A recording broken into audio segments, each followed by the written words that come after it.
And the hospitality sector in itself it's so much bigger than I think a lot of people realize. I mean, 120 billion pounds to the economy, employs 4.5 million people, nearly 15% of the workforce.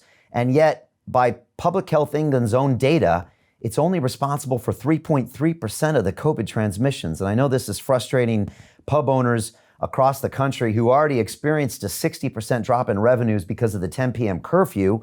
And now they're being told about more of these lockdowns with the three-tier system.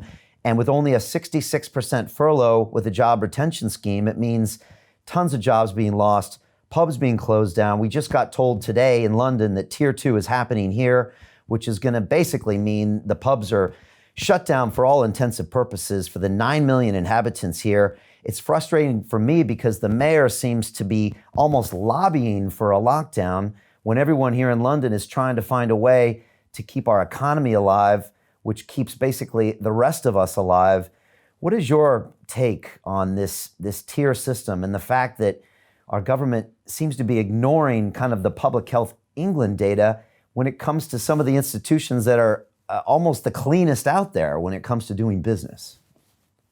Yeah, I think I'd agree with the sentiment you've expressed. What we don't have is a holistic approach to this. Now, COVID-19 is clearly a very serious issue. It's a pandemic. It's the first in our lifetime, thankfully, and let's hope it's the last. And it's, of course, right that all of us, individuals, businesses and state institutions, do everything that we possibly can to minimise the spread and do what we can to control this. But at the same time, there seems to be a real lack of thought and planning, perhaps even understanding of the impact. And we're not just talking about the economic impact. I think people often say, "Oh, the lives should come before the economy," in inverted commas. We're talking about lives. We're talking about people's lives as well as livelihoods being ruined. We're talking about, in this case, with pubs. I know many publicans who are desperate. We are facing a mental health crisis amongst Britain's publicans because they're not getting the support.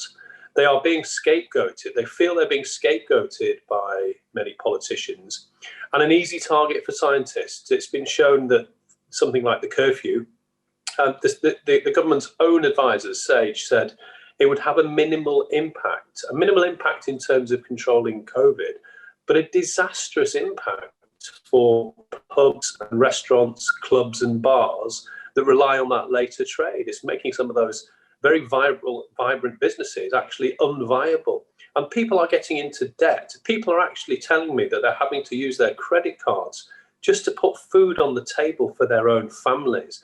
Now, that is having a damaging effect. And if this carries on, and as you've said, London is now going into tier 2, joining much of the north of England, where we're currently under those restrictions. Liverpool, of course, is in tier 3. But in tier 2, in many ways, it's the worst of all worlds because effectively, as you've said, it bans people socialising in pubs, in bars, in clubs, in restaurants. So you can go with your family, and that's something I'll be certainly doing this weekend to continue to do what I can as an individual to support our pubs as well as the campaigning. But, I can't meet anyone else. I can't meet friends. So that effectively is saying that pubs cannot operate normally. And that means that they cannot have sustainable levels of trade. And that means publicans getting into personal debt where they run the pub business. And many staff are losing their jobs. Today, Marston's have announced just this morning 2,100 pub jobs are to go. Mitchell and Butler's, one of the other large managed pub companies, are also consulting over redundancies. And these are people who are operating in a very important and sustainable part of our economy that temporarily is being closed down. But what happens when this is finally over, as it will be? What happens when we have to realise that we have to get on and live our lives as normally as possible? Then those people won't be there, and other people will not be trained because the government has told them to go and train and do something else. So I'm afraid the outlook is very bleak, and the government are not listening. They are listening only to the voice of those saying lock down, restrict, and let's do everything we can to keep these numbers down. But there are many other numbers that are going up. And in the end, one of those numbers that will go up, which is an awful thing to say, but it's true, is we will see suicides. We will see suicides of those who are losing everything.